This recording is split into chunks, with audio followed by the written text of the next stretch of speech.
Hello everyone. Today I would like to share with you a little known and amazing fact about one of the most influential women scientists in the history of science, Marie Curie. She is known as a two-time Nobel Prize winner, but behind her lies an incredible story of hard work, passion, and untold stories. So, let's embark on her fascinating life journey. Chapter 1. Fighting Poverty. Marie Curie's real name was Maria Sklodowska. She was born into a poor family of teachers in Warsaw. Remarkably, she learned to read and write at the age of 4. However, at that time, women were not allowed to go to university in Poland. So she attended an illegal, mobile university, while working in shifts with her older sister. She worked as a governess during the day and continued her studies in secret at night. In fact, she sometimes lived on just one slice of bread and a cup of tea a day. In the cold winters, she sometimes fainted while studying. But she never gave up. She continued to save for 6 years to get into the Sorbonne University in Paris. Chapter 2. Struggles in the Laboratory. Upon arriving in Paris, Marie began her research in a laboratory in an attic. In fact, this laboratory leaked badly, and the temperature sometimes dropped over 40 degrees in the summer and below freezing in the winter. However, she immersed herself in her radium research here. It may come as a surprise, but she was the only one who carried and stirred 800 kilograms of ore using buckets. Scientists of the time laughed off her research as a woman's fantasy. But Marie continued her research quietly and finally succeeded in discovering radioactive elements. Chapter 3. Unknown Love and Suffering. Did you know some surprising facts about Marie and her husband Pierre's relationship?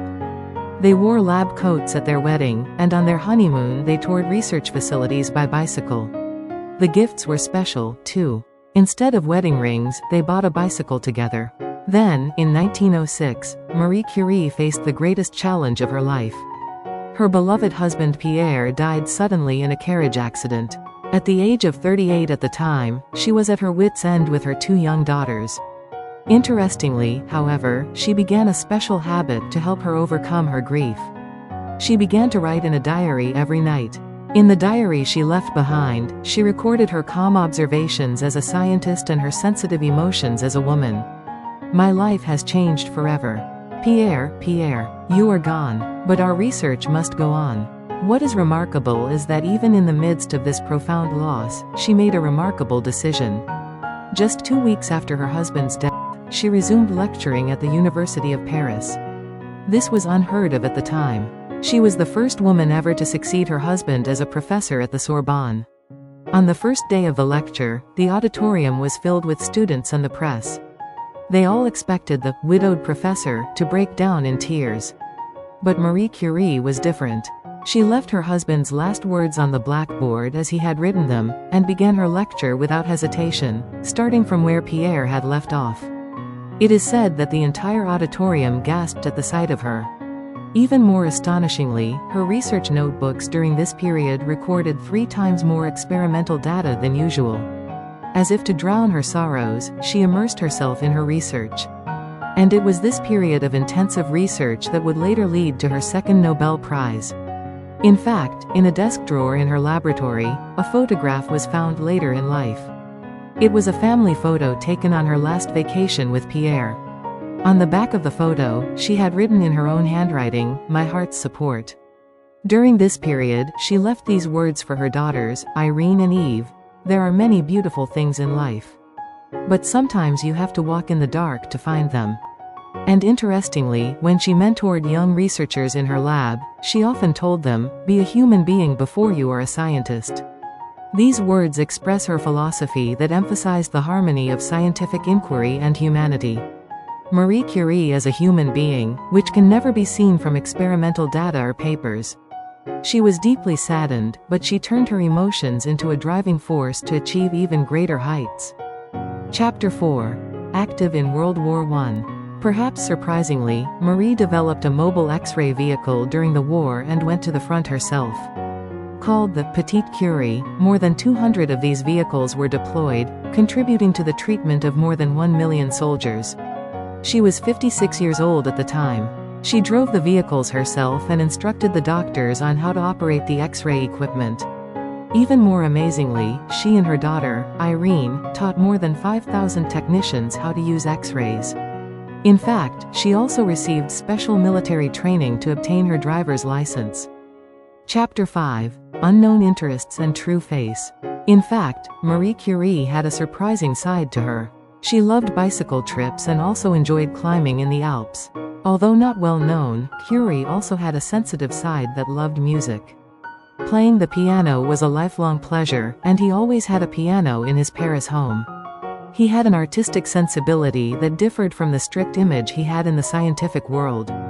Remarkably, her research notebooks are still radioactive and cannot be touched without special protective clothing. Her artifacts, stored at the Bibliothèque Nationale in Paris in lead-lined boxes, still emit radiation over 100 years later. Her passion was then passed on to the next generation. Her daughter, Irene Joliot-Curie, also won a Nobel Prize, and her grandson, Alain Langevin-Joliot, became a nuclear physicist. Today, the Curie family's contributions to science continue. Remarkably, Curie refused to patent the results of his research. She said, "I will not patent radium, because it belongs to mankind. It belongs to mankind." Her words are often quoted in scientific circles today. Her decision to prioritize human progress over profit can be seen as a pioneering example of open science.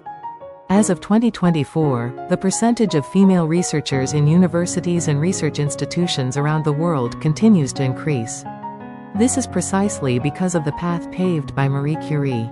Not only did she win 2 Nobel Prizes, she proved that women can make a difference in science. Curie's words, "Have the courage to follow your curiosity," still resonate today in the hearts of many young scientists. Her spirit of pure scientific inquiry and service to humanity continues to inspire us throughout the ages. Marie Curie continues to be a brilliant figure in the history of science. Her life has taught us that the impossible becomes possible if pursued with passion. Her life is truly the story of a scientist who made the impossible possible. How was it, everyone? If you found this video interesting, please subscribe and like our channel. See you again in the next video.